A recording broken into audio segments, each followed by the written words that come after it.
What's going on? Welcome into TFEs. Dalen Cuff, Kelsey Riggs Cuff, hanging out. Clearly in a good mood this morning. Give her one sip of coffee, though. You really perked up. You've One been in a good, sip. but that was... This is one sip of my second cup of coffee. there we go. So that is the...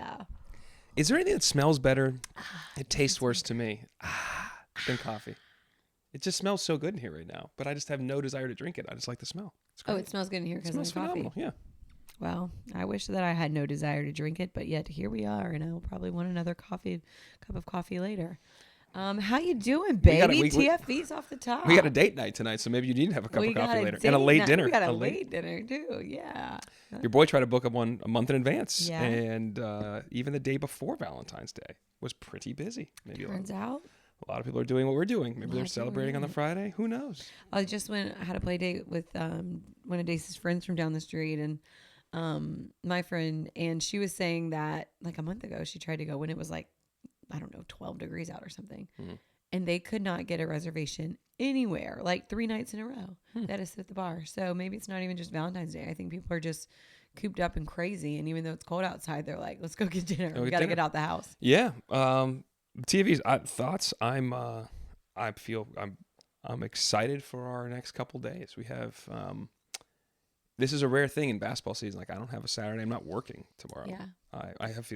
I feel to 68 at 11 o'clock at night, but it's different. That'll be like 11 to 1.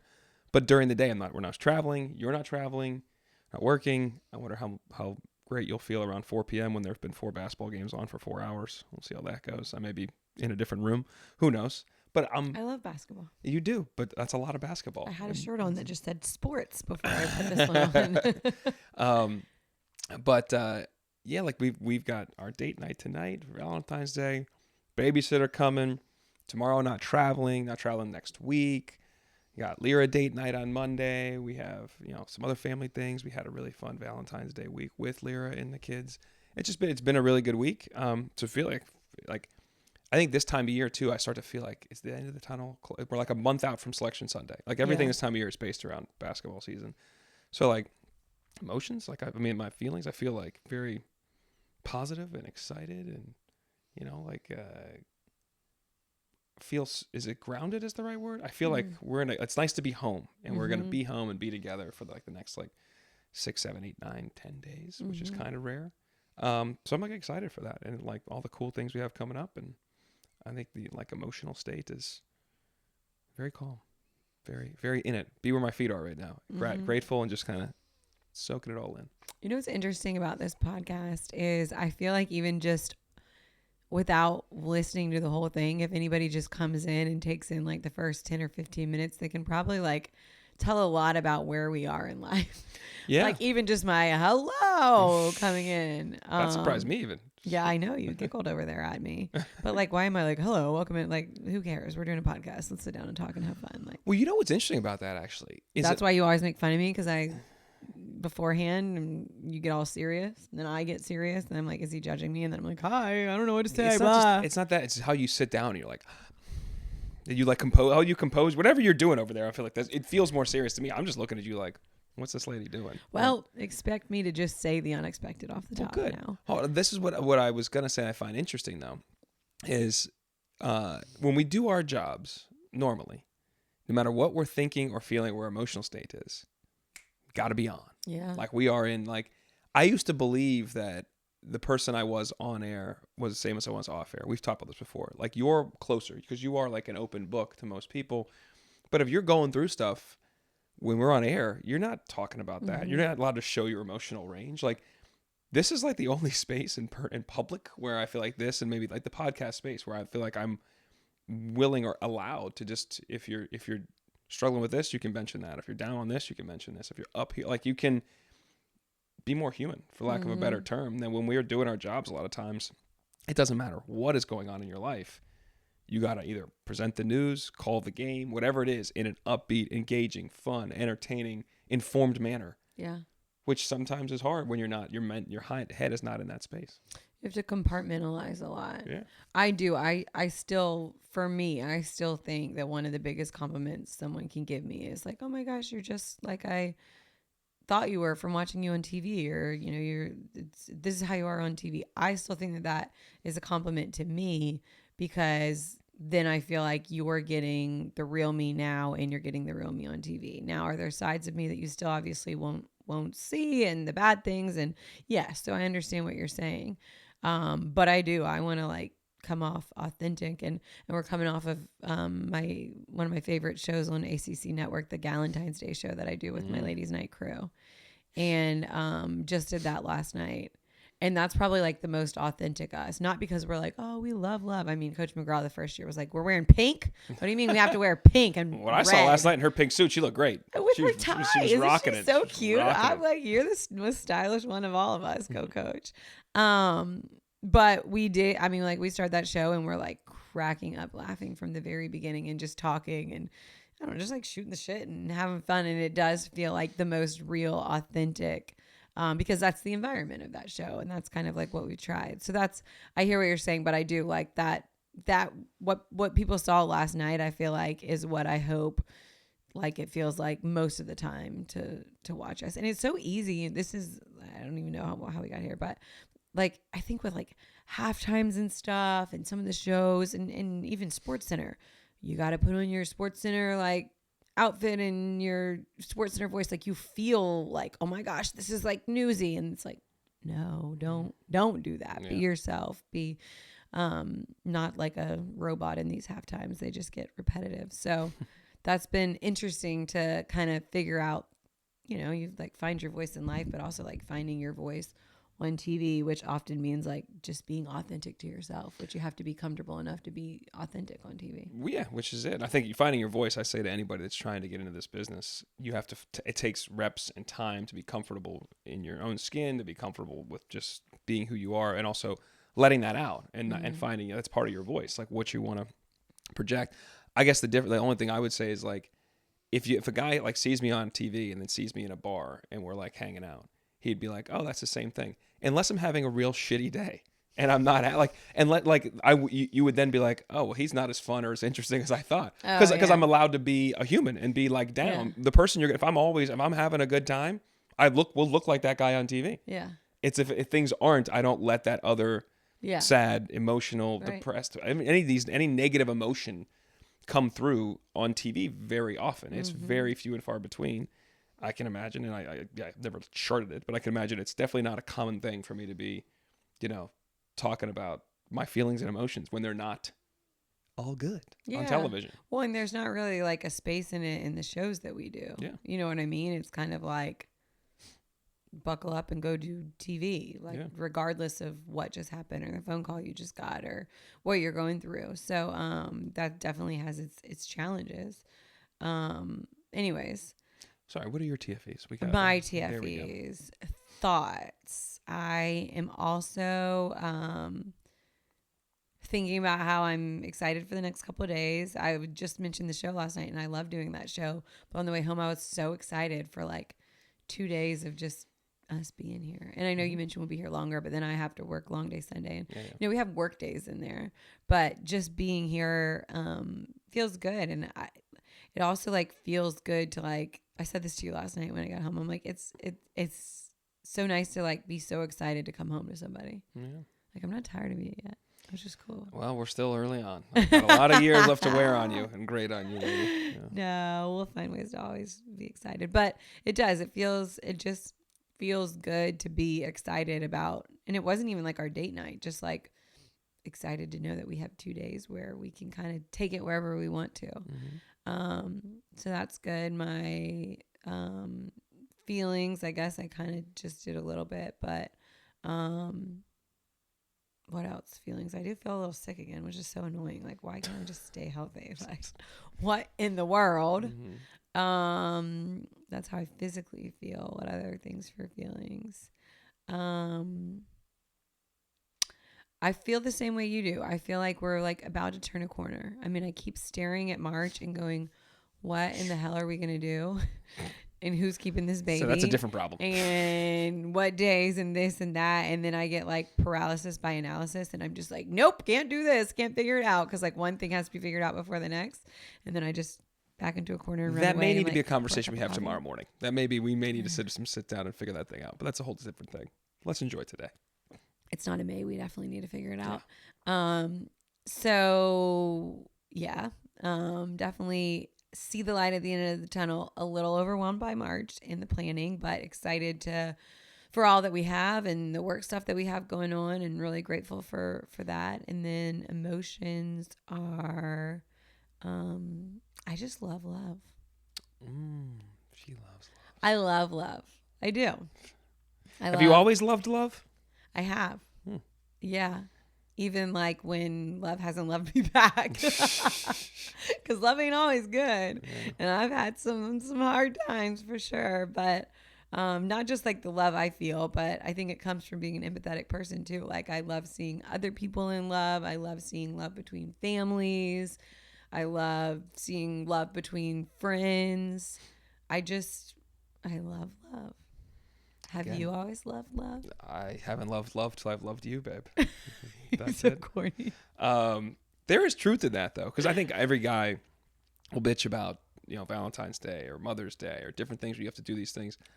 I just have never felt that way with you. I don't feel any like pressure or stress. I have, some things we're doing, a couple other things like nothing. I feel like you're not that you're easy to please. I think you appreciate the gestures and the attempts. But I also think that I deliver things that I think you're gonna at least like that aren't about money really. It is like the most truest sense of that. I feel like I used to always get caught up in what it was, how much it was, is it gonna be judged, is it gonna be liked, and part of it is like I don't want to deal with it. Mm-hmm. Like I don't feel like I get more. I guess maybe it's just selfishness. But it's also like the process of like going through all my shit.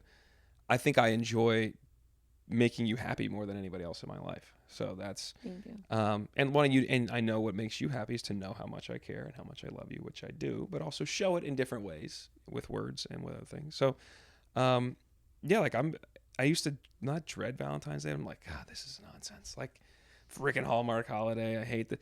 It is a good moment for us all to just, take stock of the people we love, and usually the loved one in our life, the partner in our life, and give them some love and some appreciation, and hopefully carve out some time to spend with each other. I think I also just maybe I didn't value the time as much spent, or think I felt like it was an obligation. We got to go on a date. We got to do. Now it's like, a month ago, I'm over here looking at. I mean, now, granted, I was late. Unfortunately, I should have been 2 months ago. But it's just, I'm excited. I'm excited about this holiday that I never tended to care about before, and I also really enjoy it too with Lyra now too, which is that's a thing that I never thought about as a young man. It was never discussed. It was never. Now I have no insight. I believe my dad used to always get my sister's stuff. I just didn't register to me. Didn't care. Like that relationship is different. And Lyra is like, she gets excited about the little things she gets. She gets excited about being my Valentine forever, and that's pretty cool.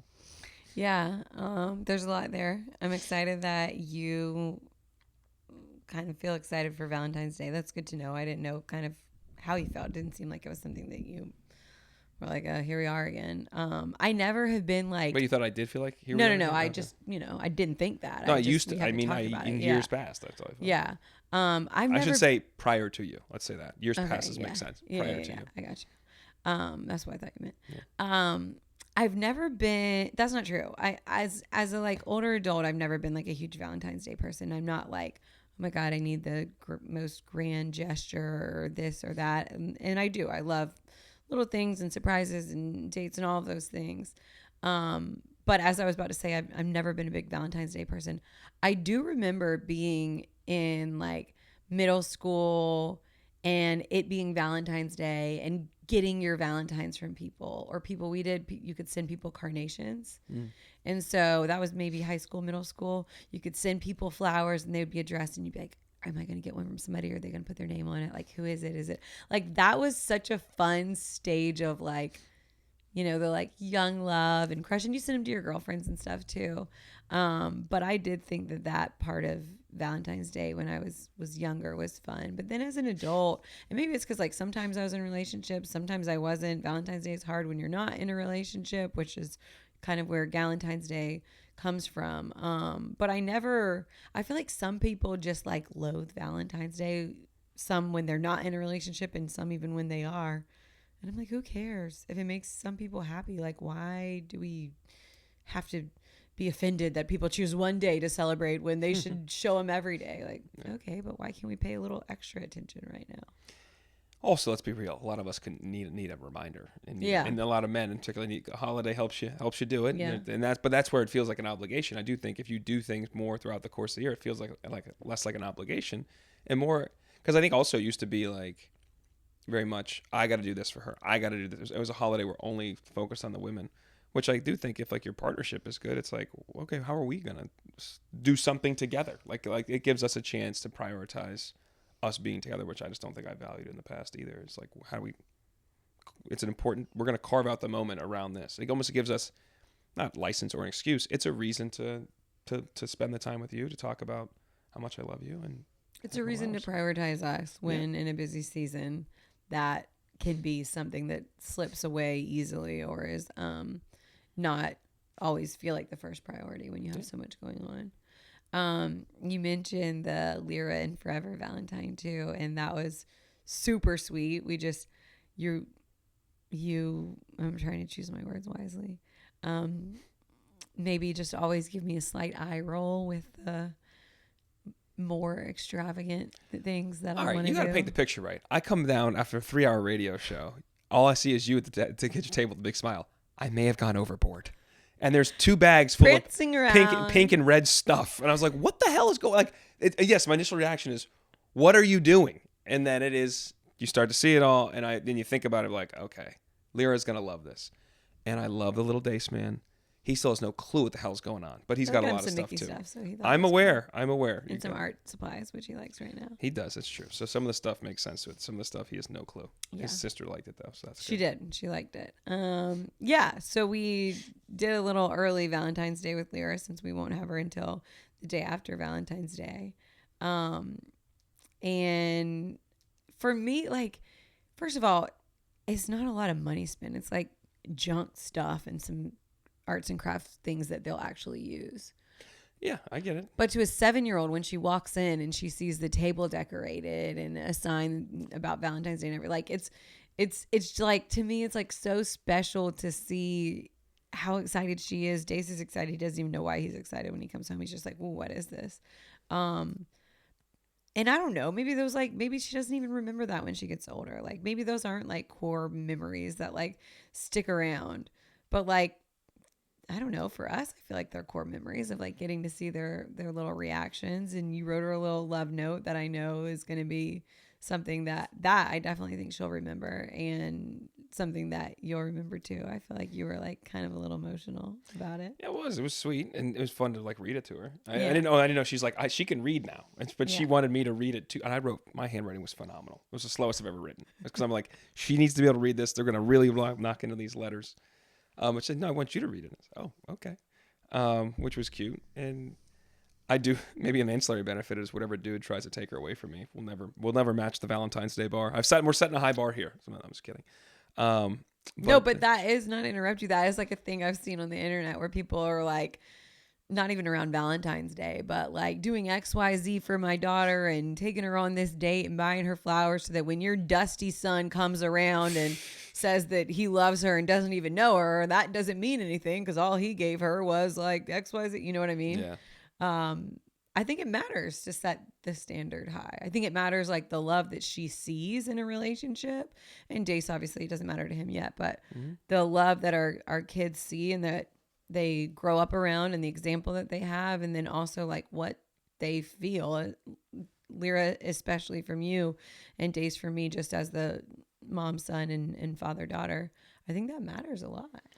Yeah, I think for sure. And I do think that I say it somewhat jokingly about Valentine's Day, but I hope that as she gets older, she understands like what a relationship should look like, what a partnership should look like, how she deserves to be treated.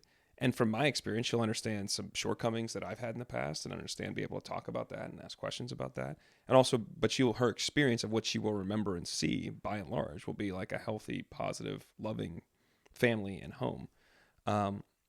Which not everybody has that luxury. You know, not everybody has that opportunity, whether it's, whatever the situation is at home, if it's single parent or if they're in a marriage, but that marriage is not it's not the environment that you would aspire for your child to be in as well. So I think, I hope she takes all that stuff in. And I hope I don't have to deal with her heart being broken at some point in the future. But I'm sure I will be, as we all do. But, yeah. As you were saying that, we haven't talked about this, so I'm going to bring it up. And if you don't like it, then we'll be like, cut that out. But you're talking about the example and it being important for her to have, like, see this loving relationship and see you happy. And this is something that before I met Lyra, we talked about a lot. When you were going through the divorce, and obviously you never enter a marriage with the idea that you'll ever get divorced or that your child will not grow up in that same 2-parent household. And it was something that I know you struggled with a lot, just the idea of like that. And I bring this up because there are either other people who have gone through this, are going through this, or unfortunately will go through this.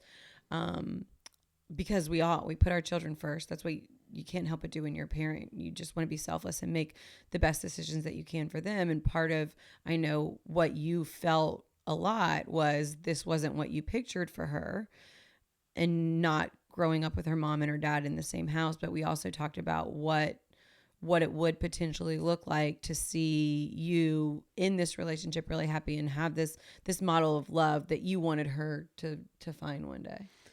Yeah, I mean, that was a huge factor in my initial therapy piece of it. Wanting to get back into that marriage was Lyra, and was just what is best for her. But what it becomes evident to me through therapy and talking to my therapist was, her most prominently being like, if the relationship of the parents are not prioritized and solid and great, that kid is going to feel that and have an impact that's negative no matter what. If you separate and you find a partner where the relationship, the parents are prioritized, the kid then grows up, and granted, Lyra's situation was interesting because she was barely 3 years old. So it's how much do you know? If it's a 12-year-old, I'm sure that counsel's different. 15-year-old, different. But a 3-year-old, and what they're going to remember and take in is that they see their parent, mother or father, in a relationship, in a household that's loving, that's connected, that's together, that's all the positive things you want. And a lot of that derives from the parental couple. Like, how do they fit? What is their relationship? What are they modeling? You've said it before. Lyra picks up on things I say and don't say all the time. So she sees stuff. And I think that was my concern was, if I want to stay in it because I'm there every day. But if I'm there every day and the example's not good, is that more detrimental than not being there every day? And the example is great. And I chose the latter. I think that was for a number of reasons. But the biggest thing to stay in it at the time, I was really crestfallen about how that's going to impact Lyra, not being with her every day. How does this all work? Versus, is this relationship for the rest of my life right? Mm-hmm. That question was, I feel like I had the answer to that question. Mm-hmm. I couldn't rectify the piece with Lyra as much, especially as I got deeper into therapy and moved further away, had more conversations, that it seemed like this was not going to work.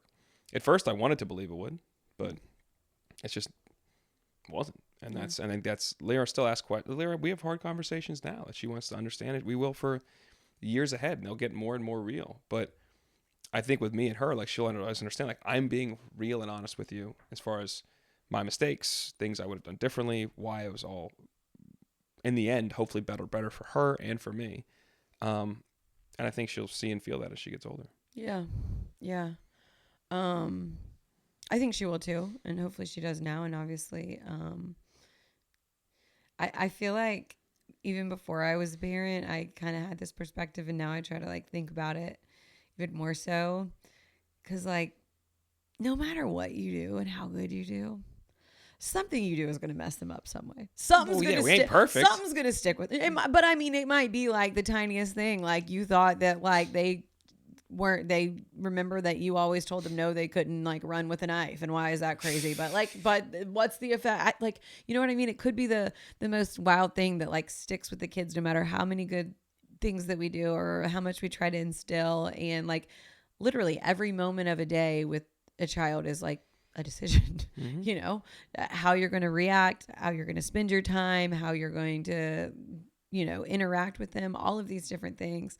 And you can't always get it all right. And sometimes you think you got it right and you still got it wrong. So, no matter what we do, something's going to be wrong. So, Yeah, without a doubt. I mean, that goes without saying. I just think, yeah, I mean, it doesn't go without saying. It's good to reiterate that. And it's not that, I guess there are certain things that are more, there are decisions you make where you think are in the best interest. Or you're trying to do things to help the child, and maybe it's not right, or maybe there's things that you could do differently. That's going to happen. It's if you make decisions that you know will by byproduct affect the child. That's when that's the ones that are hard to reconcile, because there's no unintended consequences there.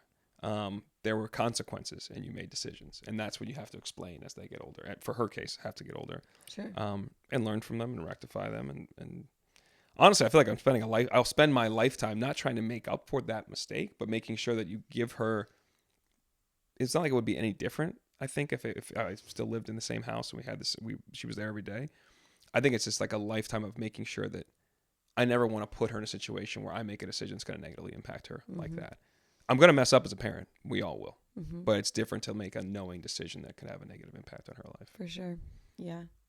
Well, you do a lot right, and you have done a lot right. So you should also get credit for that and the dad that you are to her and Dace Man, even though you let him roll off the couch earlier. It's okay. He's tough. He's fine. He rolled into a blanket. He's all right. He's tired. He was tired. He was been running at that play place. He had a good day. And real quick, one thing that I do think is super sweet.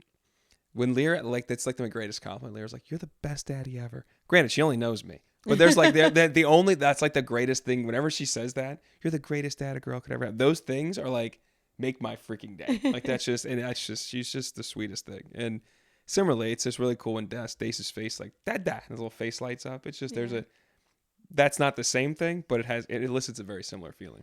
It's special, and especially as he gets older and understands more and can like articulate more. That's been cool to hear his little brain kind of evolve. I feel like we're like right before the full word explosion right now as he tries to say more things. He says a lot of stuff. And then Lyra is like a super sweet, empathetic little girl, but she's not always like almost like she doesn't express it always. And so when she does, you're like, oh wait, this is really special. Like take that in.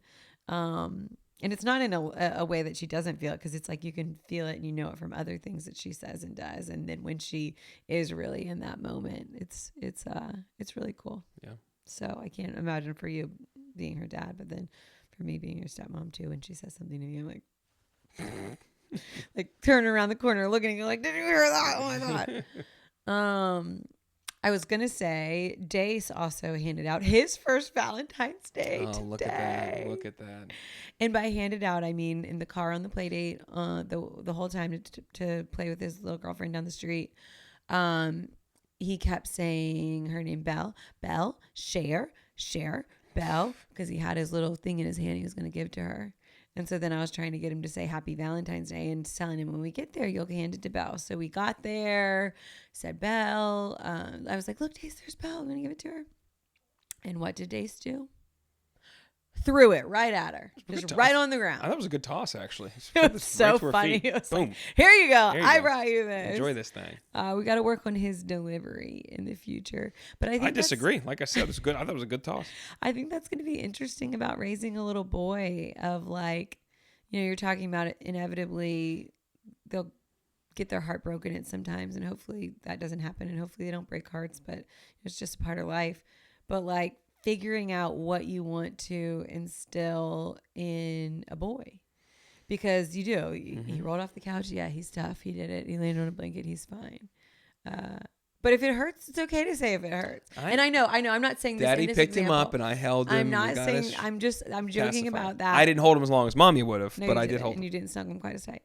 But it's not just. It's not really not about that. But it is like this balance with a boy of being tough versus, especially as we sit here with the whole podcast about talking about your thoughts, feelings, and emotions, like having him articulate that and be a good partner. Like even when he was playing there, I'm like, you have to be a gentleman, help Belle up. Like he doesn't understand anything that I'm saying, but I do think that like that stuff is going to be like fun and sweet, but also like important as he grows up. And I don't know what that looks like. I guess it just kind of happens over time and we figure it out as we go. But I don't know. It's different with a boy. I think I have a way better sense of what I want to like emphasize with him. I think given some of it's drawing on things that I didn't have and learned now. Like I want him to be, you know, tough in terms of like his mentality and can push through things, and he's a good leader and he wants to lead by example and be a good person and take care of people that are weaker or not as smart or whatever. I'm assuming he's going to have some talents and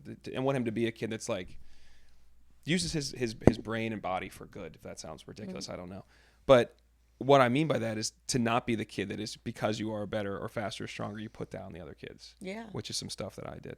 Or if you're better or if you can, if as you breaking hearts, if you know you can break some hearts, maybe don't do that. Maybe operate in a different way. Like the masculinity that I grew up in the era that I grew up in is I think it's like learning to like don't be like dad in a lot of different ways and be more like your mother and your dad now in terms of like if you're upset or you're sad, let's talk, like let's communicate what these things are. You can show weakness and vulnerability and sadness. That those are all things that don't make you a weak person or less of a man, which is what I thought was the deal. And they don't arm you for life. They don't arm you for partnership. They don't prepare you in a way that's allows you to be the most, understanding, successful, compassionate partner, business person, athlete, whatever. You need the full person. Mm-hmm. When you lock off those things and try to throw them away, it's not helping you operate. So I feel like there's an element of physical toughness is like one thing, but actual being able to, and obviously having a mom that wants to and is dying to talk about how he feels about stuff will be helpful. And having a dad that wants him to do that or understands that that's a good thing for him to do, while also looking at like, Scott Galloway talks about all the time now, positive masculinity. Like you want to procreate, you want to provide, you want to protect. Like 3 things that young men should be proud of in their 20s and 30s now. They're coming up in this era where we're having this throwback to what masculinity is or should be, is this cruelty, this crassness, like the shit that I'm talking about. Like if you just because you have the power, you take things. Like that's not how this world should work. I don't think that's not what I want our kids to be. Mm-hmm. And I think most people don't want their kids that way. But I think people that whether the guy that has the bully pulpit or a lot of people in power right now or in conversation right now will promote that level of like that's masculinity now. It's like the swing in our pendulum. We had toxic masculinity with anything that was about a man was bad. And now we have this other thing, which is like, let's go back to 1950s and be cavemen. It's like, nah, man. Like, I think there's like all things are in the middle. Like there are, to provide is a good thing. Any man should aspire to do that. Doesn't mean that his wife can. Doesn't mean the wife can't make more money. It's just you should aspire to provide for those around you and your family. You should want to protect, take care of your family and your children in whatever manner and way that is, or your friends. Or again, people that have less than you or weaker than you, whatever it may be, if you're a single young man, and you should obviously, I think you want to procreate. You should want to, help, institute this philosophy in the next generation of people.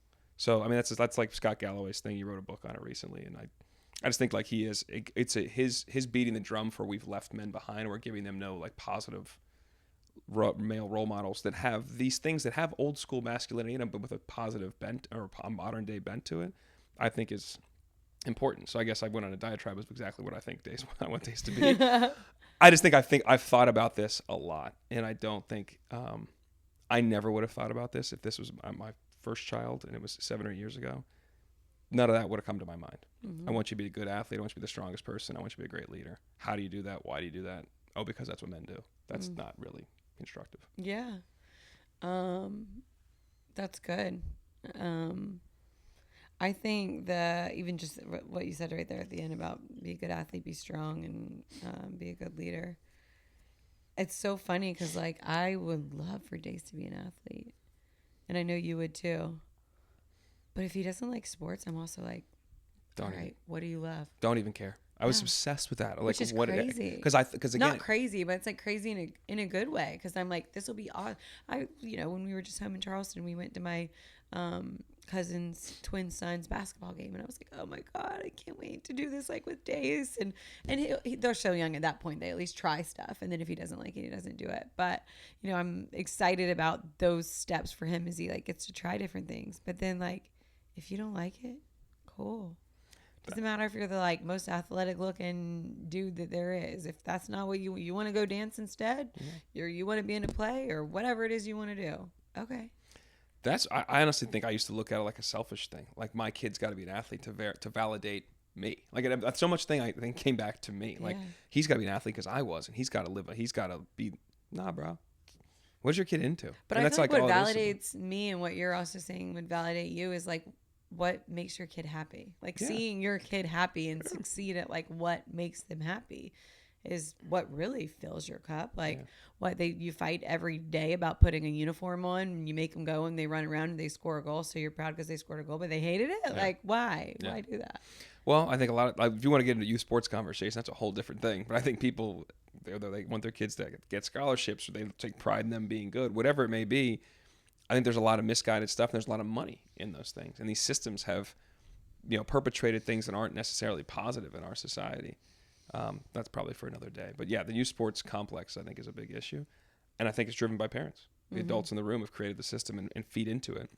Whereas if Stace wants to play, if Lyra wants to play anything, let us go. And we'll figure out how we fit within this whole youth sports melee. But if they don't, which I know Lyra doesn't, like, what do you want to do? My girl was talking about cheerleading the other day, though. I'm just saying. She put on the cheerleading outfit. Remember? You saw the video. She put on the cheerleading outfit. This was actually hilarious. She was doing a little cheer, did some jumps out of nowhere. That was awesome. I was like, you go, girl. And then she has some friends that do cheerleading. I was like, is that something you would want to do? And she was like, no. And I was like, oh, okay, cool. Why not? She was like, they put you in the air and I do not want to go up in the air like that. And I was like, well, baby, like, first of all, not everybody goes up in the air. And I was like, I used to do it. And sometimes I was the one that was in the air and sometimes I was the one that was on the ground. But you don't do that until you get older. And she was like, oh, okay, well, I might like to do that. So I don't know, but she's so funny, like risk averse, of like, they're going to put me up in the air and I might fall and get hurt. That's not my cup of tea. That is a different thing for like people, like when you see the next, the negative thing, whatever it is down the road, like I can have a bit of that. I think Lyra, I don't know if it's like genetic, but like I can look at something and I be like, oh, well, that could be a problem down the road versus being like, what would be the success down the road? I can see the negative a lot of times very prevalent in different situations, which isn't exactly ideal. I think she does that a lot where she'll see like what could happen or what could be the risk to that personally, physically or emotionally that I don't want to expose myself to. Listen, I'm not trying to always go there, but that literally is how I am with throw up. It is. How do we get back to throw up on this? Because it came up in therapy now. We're gonna address it in my next thing but that's what you just described. I'm saying it because I thought that you could relate to it more. Like that is where my brain goes. But that's it's one like, thing. I think people do this on a bunch of different things. I know. I probably do it with other things, but that's why it's a problem. It's like an obsession because it's an unrealistic fear because it's like, oh, well, if we're going to drive there, it's 3 hours in the car. And what if he threw up and we're in the middle? Like, I'll tell you what, if I listened to this podcast, I would, if anytime you brought up throw it, I'd hit forward. Why? I'd be like, I got enough. I would drink. Exactly. That's smarter. That sounds like a much better way to go. Yeah, we've been doing some good things in therapy. And next week, that's what we're going to tackle. Okay. So should be fun. Therapy this week was, do you feel better? Do you feel like you're getting some out of it? Yeah. I mean, I definitely think I need to give it a little more time because it is still just feeling out, and figuring out where to go from there. I just think it's a different journey for me because everything that I'm saying out loud, I've already said out loud, different places, and not that it's like, oh, I'm special because nobody talks as much as I do. Like, and then they go to therapy. But I'm sure there's all kinds of different people that go to therapy. Some who have never shared the things that they're sharing. Yeah. Some that you've shared a little bit, and then me where it's like I'm sharing. So I'm kind of like waiting for what's next because. Well, so he gave you like a teaser then. There you go. You got your puke conversation, which nobody can solve. So that keeps you locked in. It's like the next week on the show. That keeps me coming back. There you go. Yeah, so that was good. What do you think? I meant to ask you this earlier. Back to Valentine's Day. For men, like what makes Valentine's Day special? What's your ideal Valentine's Day? See, this is a great question because I think, again, in how I've always looked at this holiday, my idea of Valentine's Day is to act like it doesn't exist and just have a totally normal day and not have to do anything.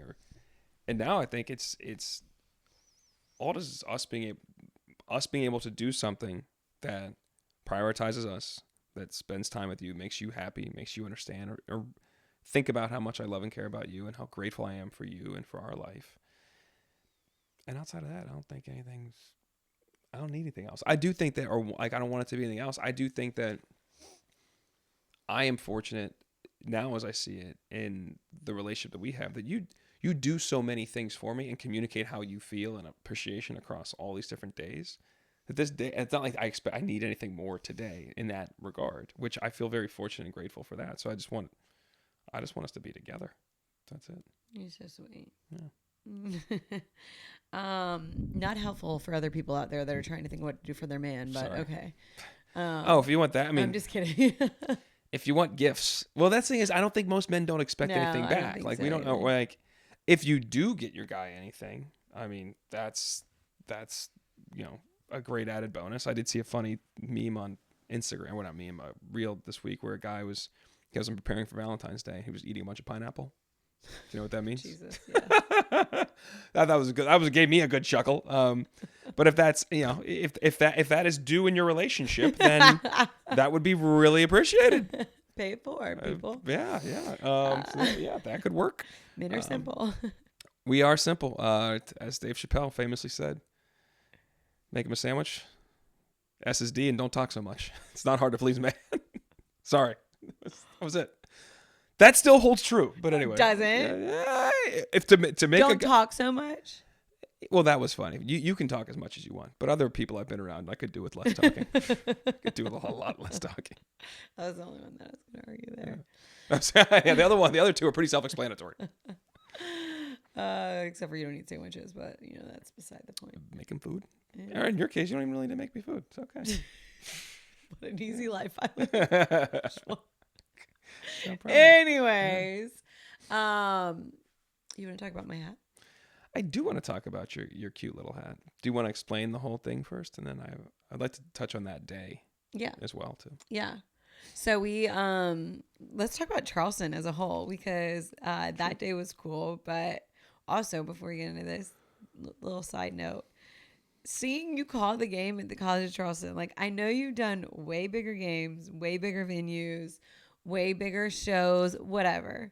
But there was something so cool and special to me and my family about you getting to do that game and everybody coming to watch. And like I posted on Instagram, we can barely see you. We can't hear what you're saying, but it was so cool to like have that moment with my family watching you do that. And what was a big game for College Charleston, where they stunk it up and got blown out the water by UNCW.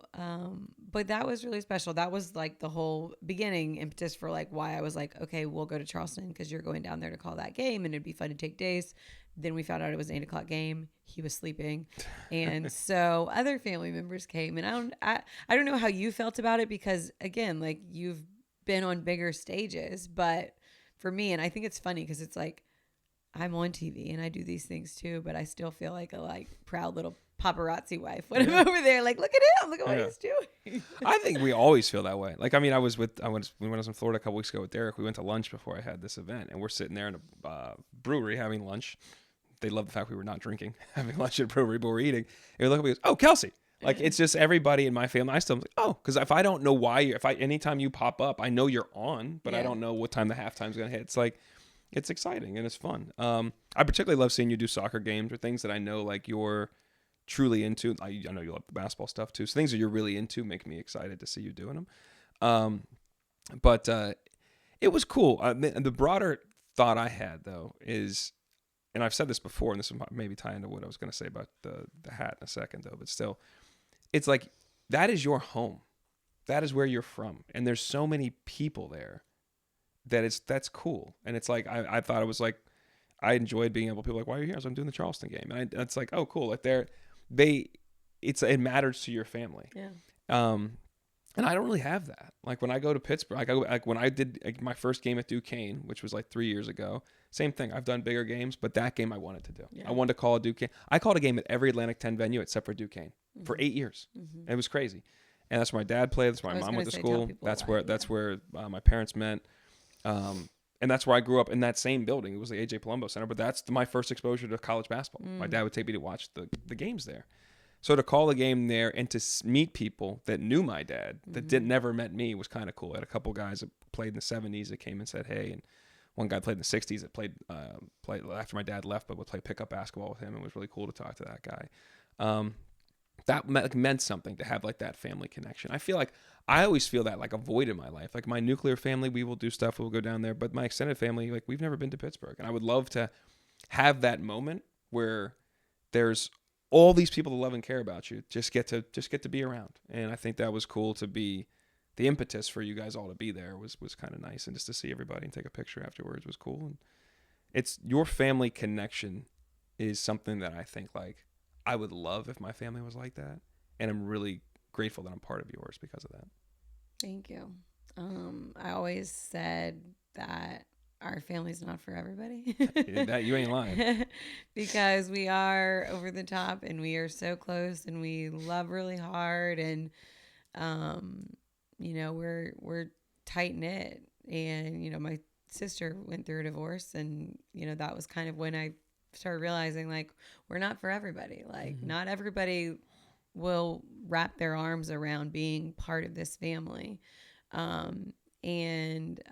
So I'm glad you feel that way. It's like, I don't know anything else. That's how we grew up. And it's cool to go back home. I think that's one of, honestly, the hardest things about being here is I don't think I ever really thought through what it was going to be like to have kids and not be in Charleston. Yeah. Like I never pictured my life in Charleston when I got into sports because there just isn't that much down there. But I never thought about what it was going to be like to not just after school go, you know, have the kids go to my sister's house and play with cousins, or my aunt's house, or my grandparents, or their grandparents being able to come to their like games on the regular. Cause you know, we grew up in all of our family's homes. So that part I think is always like a little bit sweet and nostalgic going home, going to the Twins game. And, you know, me and mom get to go and take days, and the Twins grandmother's there. And it's just like, it's always I don't know. It's like everything there is like a family event, and exactly. it doesn't feel like a family event because it's just, that's how the family operates. So that's really cool, and I'm glad that you felt that too. And so the family event turned into the College of Charleston game, which was cool. And it was a friends event too. I saw a ton of friends from high school, and my parents had family friends there. Let me ask you this: I mean, and when I go there, I use this line all weekend because it is true. Like I'm in most people's worlds, and if they're outside viewers, like I am your husband in terms of like who knows who on what does what on television. I am Kelsey Riggs' husband now. When I go there, it's like beat into my head. It's like very clear, like, dude, I know I am Kelsey's husband. I'm aware. But there were 15 people in like the first 8 hours of me being there when the sun was up. We're like, are you Kelsey's husband? And some story, some of this, some of that, whatever. At the game? From the shoot around to the game. And obviously Sunday there was a couple, what we do? Oh, the event. We'll get to that in a second. Yeah, like this. That's the MO. That's my deal. It was just. But when you walk around there, is it cool to be like everybody? People recognize you, know you want to. I know people recognize us in the world, but again, this is where you're from, and people like. Does it matter that people cared about your success and like to claim you? Yeah. Yes, it does. It's very special. I think I always, even when I was in local news, people were proud. Mm-hmm. And then when I got to ESPN, people have been just so great. Whether it's going to church and people, my parents' church, and they go to the same church with some of my aunts and my 97-year-old grandparents. So whether it's people watching me on TV there and telling me about it, or when we go to the yacht club and talking to people there, whether they want to talk sports about their teams or they want to tell me about when they saw me, it's really cool. It's really humbling. It's also like, oh, good, people are watching because, we don't know. We're just out there doing stuff, whether I'm doing ACC Network or Sports Center. It's like, you don't know who's watching. Yeah. So, but it's so nice to like feel, I mean, we just call it the island. I'm from James Island. It's like the pride of the island. And I'm not, the only one from the island that people are proud of or that they talk about, but there's not a lot of people that they see on TV that are from there. So I think that gives people a different connection. So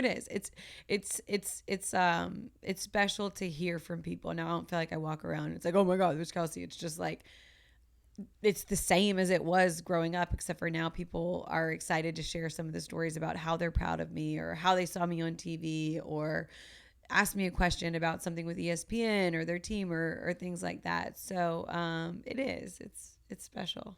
That's cool. Can I make one addendum just so the audience knows, and Yeah. if they're not from the island? The yacht club is not what you think it is, folks. Oh yeah. When you hear 'cause yacht when I club, say yacht club, it I sounds sound like a bougie as hell. bougie. That's yacht club is salt of the earth yacht club. Yeah. It is 2 rooms. It's the boats. It's people hanging out, popcorn, drinks. Yeah. Of yacht club, more my speed.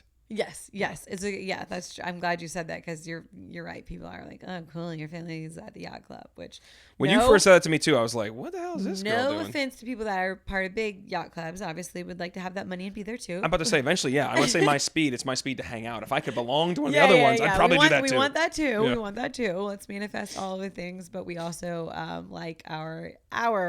It's called the James Island Yacht Club. Little home away from home place there. So good note. The other event of the weekend. So the hat that I have on says Bless Our Heart, which I just love that this is the charity name is Bless Our Heart, because if you're not from the South and someone says, oh, bless their heart, there are a lot of different thoughts about what that actually means when you say bless their heart when you're talking about somebody. We got to go to an event on Sunday for my cousin Brittany, who started this foundation, Bless Our Heart, to help heart transplant patients, because she herself is a heart transplant patient. She was about to give birth to her 3rd child, a couple weeks away from that when she started feeling bad and thought that she had, I don't know, a bad cold. They couldn't do a chest x-ray. She was too far along.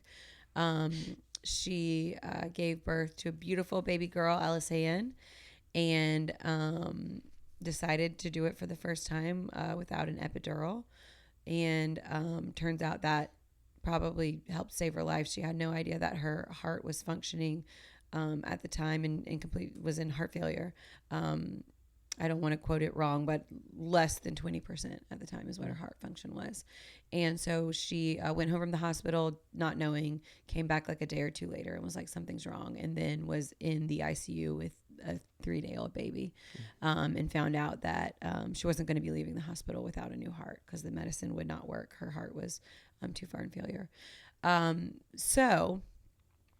She is amazing. She is a fighter, and she was lucky enough. I believe it was on her and her husband's anniversary when they found out that they had a match, which I still can't. I cry every podcast, but I just remember that time in our lives, and every time we talk about it, we still cry because it is, unless you have experienced it with someone close to you, and obviously I don't know it as intimately as her and her family, but when your family member, their only way of surviving is a transplant, every day you sit there and you pray that they get what they need, and you know that you are praying for what is going to be the worst day in somebody else's life.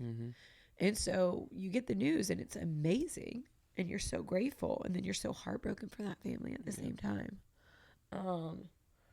So if you're listening and you're not a donor, I hope that people would look into that and consider it. Ellison is now 7. So what's that, 7 years ago? Her and Lyra are a month apart. So Brittany is doing well, and a couple years ago started this foundation, Bless Our Hearts, to give back to heart transplant patients. She was lucky to have family and resources and all the things she needs. But she saw that, there was a lot of people that weren't able to do that. So they're providing money for housing. They're providing money for life-saving medicine for these people that can be incredibly expensive. And so this was, I believe, their 3rd time doing the event. The first time they did it at my cousin Katie's house, the first 2 times. And this year they did it at an awesome little place on James Island called the Odyssey that donated the space and let them come, which was so great. And hold a fundraiser. So sign up to be a transplant a donor, or look into it if you have not. And also look at Bless Our Hearts, which I thought on Valentine's Day is kind of fitting with the heart theme, because it is something, my dad also had to have emergency quadruple bypass surgery. Triple or quadruple? I think it was triple.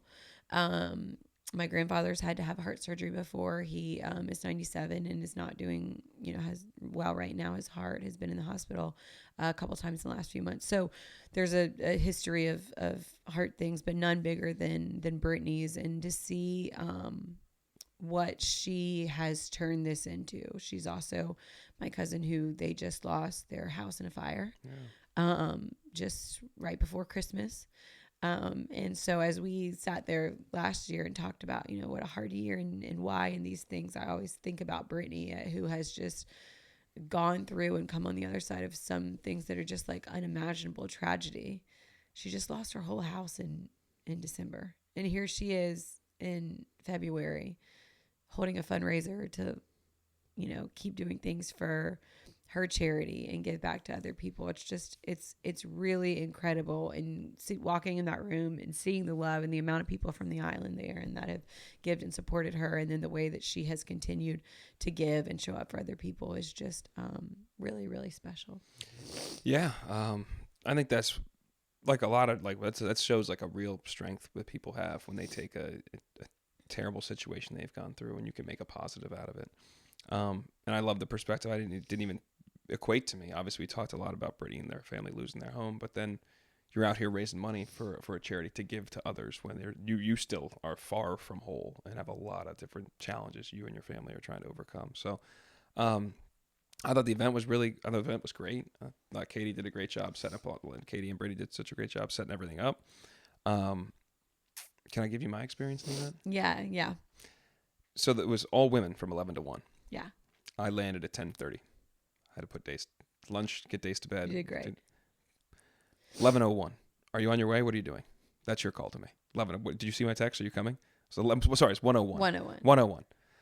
And I was like, wow. All right. And your dad right away and we're trying to get ready for the Super Bowl party. Super Bowl Sunday. That's why I wanted you to hurry up and come, because I knew we had to get home. I'm carrying stuff everywhere. I'm working, doing whatever he needs, trying to help your dad because he's got a million things he's got to do. And I'm trying to help him as Dace just went to sleep. All right. I got to go up there. 1 minute after I was supposed to be there. I miss you too. I was very excited to see you. But as I walk up, it's got glass. They're glass windows. Oh, glass windows. Redundant. There's big windows, I should say. And you can see in the place. Glass windows. Never heard of it. It's redundant. Yeah. There were at least 200 Southern women in there. And I was like, there's not a single dude in that joint yet. I was like, this could be a bit much for your boy right now. We're working on about 3 hours sleep. Not yet. There were no dudes. I was the first dude there. And Lake was there.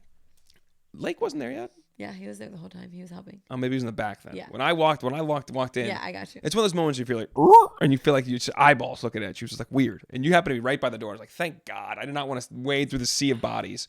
As nice as this now, then granted, there are many of your family members. And this was also where I was getting the outpouring of love for you as Kelsey's husband. People walking up and introducing themselves. Hi, I'm so-and-so. You're Kelsey's husband. I am. Hello, nice to meet you. Right into some story about you, conversation. Granted, it was 2 hours into your event. Some people had some glasses of wine or champagne that helped grease the wheels, I'm sure. But it was interesting to see like the different group of people, how they want to share some of their stories, how much they were excited about being at the event, and some of their different things they were trying to bid on to help to donate to the event. And the last part that I thought was cool is how many people there listen to the podcast or pay attention on like social media. Yeah. So that's what's interesting about going about this medium is I don't know. 80% of people introduce themselves to me. I don't know. But they come in with somewhat of an intimate knowledge of me. And like things that I've shared on this pod that I have not shared with. You could probably tell my brothers and they would be like, what? They're getting a very unvarnished version of me. And I don't know who they are. Yeah. But I think that's the medium that this is. Our show is that way. But then when you spend an hour or an hour and a half listening to somebody talk in your ear sometimes, like in your head, it is an intimate thing. And I think it was really, they were very. You mean, just to be clear, you're saying when someone spends an hour and a half in your head talking, like, because you're listening to the podcast. Yeah. With their earbuds right there. It sounded like you were saying people were talking your head off there for an hour and a half. Oh, no. Sorry. But like when when you're listening to that on a pod, it's like it's an intimate experience. You're getting to know these people. You're hearing them and all these non sequiturs, all this stuff. So it was cool. It was very nice to hear some of their thoughts about things and thoughts about our life and my life and things that I don't even know their name yet. But it was an interesting dynamic, and being literally one of the only men apparently there for the beginning part made that a very interesting experience. It's like I'm saying when we're doing shows and somebody's on the island, it's like, oh, it's good to watch you. We're like, oh, there are people paying attention to the podcast. Yeah. Cool. There's some people out there. I've heard from a lot of people that one of the things that they've really enjoyed is how much they've gotten to know you.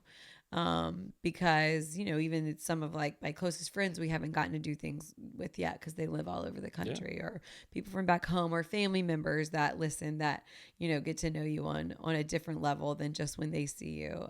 So I think, in some ways, it's like our parents watch us on TV to like feel more connected and like they don't miss us. I think it's been fun too to hear about people that, want to learn more about you, more about us, and hopefully be open to talking about their TFEs in the future. So what I did say to some of them, they were like, I'm going to try to get my husband to listen to it. I'm like, I think that's like kind of our avenue. I mean, this is a show that's going to be geared toward more women to listen to it initially. But the hope is your dude gives it a listen and maybe he's interested or intrigued, or maybe he laughs. I don't know. But I hope it opens some avenue to be like, have a conversation. Share your TFEs. Share them. Share your TFEs. I know we have to go soon. And this has been such a great and uplifting podcast that I didn't want to ruin it earlier when I was drinking out of this coffee mug and asked if it brought back any memories for you. Why are you talking about Cabo? What is the deal? I don't want to talk about that right now. We're having a great time. And we can't go to the event this year. We got to go to Cabo for a free trip to, spring of 2023. Oh, God, that trip was amazing. Costa Palmas. Unbelievable. Jimmy, we love you. But our guy, of course, wasn't for us. Booze hooks us up. But that was 2023, 2024. No, it had to be 2023. Oh, was it? Yeah. 2024, Dace was about to be born. Oh, you're right. Definitely weren't pregnant. Yeah. I definitely was not pregnant. It's 2023. Yeah. That was almost 3 years ago. Oh, God, that's terrible. We haven't gone back. Anyway, Costa Palmas is amazing. That's one of the mugs you brought back. Why are you bringing this up? For any reason? I was drinking out of it, and I was thinking that, this is a sign of, like, what's happened and what's to come. Like, we are going to one day travel again together. We shall return. We shall return. Maybe I'll pack this mug with us when we go on a trip, just to be like, man, we did it. We got through the thick of it. We can travel again. Probably around 2035. What do you think? Okay, well, that seems like a little bit dramatic. I think we're gonna have to find time to get something on the calendar sooner or later. Yeah. Probably not Cabo. Maybe a nice old trip to Florida or something is what. That seems most likely. Most likely in our future. The good before I go. You got anything? I have a broader thought on this, and this is part of your little segment here has made me want to do this. I have realized that my social media diet, like my algorithm, especially on Instagram, has me dialed in. And right now, it's been a lot of engagement on political stuff that is just, most of the politics in our country is driven by divisive, negative things. And I'm just flooded with like that, golf shots, and random stand-up comedians. That's basically my algorithm is hammered. But I've realized in the last month or so, my engagement, as I try to kind of disengage from politics more from like after the election and be just thinking more about locally and our family and stuff and be less. I can't help it, but it doesn't help me. I think being informed is one thing, and I can read the New York Times update. The more I can read the papers, I can on my phone obviously, but I got to figure out a social media diet where I'm getting more of the good before we go. I need to have some positive stuff that is reflected in there. That's not literally about a golf shot or a stand-up comedian, which is like an escape. I want to see some good stories. I may search some stuff out and just start clicking on things. I'll just start sending you everything I see. Then please do. I send you a bunch of stuff, but usually I might be bringing you down too with some of this stuff. So my whole point is I have to adjust my algorithm, because sitting there, and I don't go on a lot, and I don't doom scroll for that much time, but I would say 10 to 15 times. That's a lot though. 10 or 15 times a day, I'll open it for 1 to 3 minutes. In those 1 to 3 minutes, I've seen my mood shift most times. And very rarely from a positive lens, almost always from a negative lens, or frustration, or exasperation, or a hopelessness, or whatever that's not a positive feeling. Mm-hmm. It's no good. I don't want to bury my head in the sand, but I think there's a different way to take in the news of the day, and not being bombarded with it on social media is probably a good thing. And mixing in some good. If I'm taking in my pit stops there, How about some good in a pit stop would be nice. It's funny you say that because I've been thinking more about like I don't even feel like I'm on social media a lot, but I do the thing that we all do where it's not a lot compared to what I used to be, or I don't feel like I doom scroll a lot, but I do the thing that we all do where you just pick up your phone, you're sitting there and you do one thing, and then next thing you know, my fingers just like going to Instagram to click it for like, it's like involuntary. I was just talking to somebody else. I know some friends that have used, I don't know if it's an app or I think they use a thing it's called a brick. It literally like will lock you out. You cannot get on social media until you do XYZ or until whatever. And I think I just could use a little reset. Like things are heavy. I'm so stuck on the whole Guthrie case, and that is just, it's not. That sounded like I was laughing, but I mean, I literally look at it multiple times a day to see if there's anything new on it. And then everything that's happening with politics and the political landscape and everything, it's heavy. Everything's heavy right now. And then when it's not heavy, then I'm just like, why do I need to sit there and look at this other trash stuff too? Like, so we could use more good before we go, and maybe we could just use a little bit more go right now and get off of a little bit. So I'll send you the good that I see. You inundate me with good, babe. I'll inundate if you got one right now, I could use it. I'm sure I do. Inundate me. Let me see what I got, Dalen. I got another one on here for you, but I don't think I have it saved right now. So this could take us just a second. Do you have any stories that you want to tell while I grab this good before we go? Other than the fact that I should have eaten lunch before these next two calls. Other than that, that's not really a story. It's more of an anecdote. Okay. Well, that wasn't very helpful to anyone. What stories? That's okay. Well, I'll find another good before. I'll have an extra good before we go. 10 little reminders I wish I'd read earlier in life. Live like everything is going to work out, because it is. Nothing is that serious. Choose your peace and carry on. Don't worry. What's yours will find its way to you. Great things take time, but they're always worth it. Even the wrong paths teach you who you're meant to become. And one day you'll realize it was all part of the plan. Sometimes it's okay to not be okay. Not every setback is meant to break you. Some are meant to teach you. Every ending carries a hidden beginning. Don't be afraid to start. Be afraid to not try. Good. Found that quickly. Oh, okay. That is the thing about those, though, like that's where Jacqueline Whitney. Okay, good. Cite your sources. Well done. Things like those, I have to now I need you to send that to me, and I want to look at it and think about each one. Yeah. I feel like when you rip through that, like you can, like they hit you fast, and it's like Instagram. It hits you fast and it's gone. It's like a quick thought of, ooh, interesting, and then it's gone. So that's some good stuff just to linger on.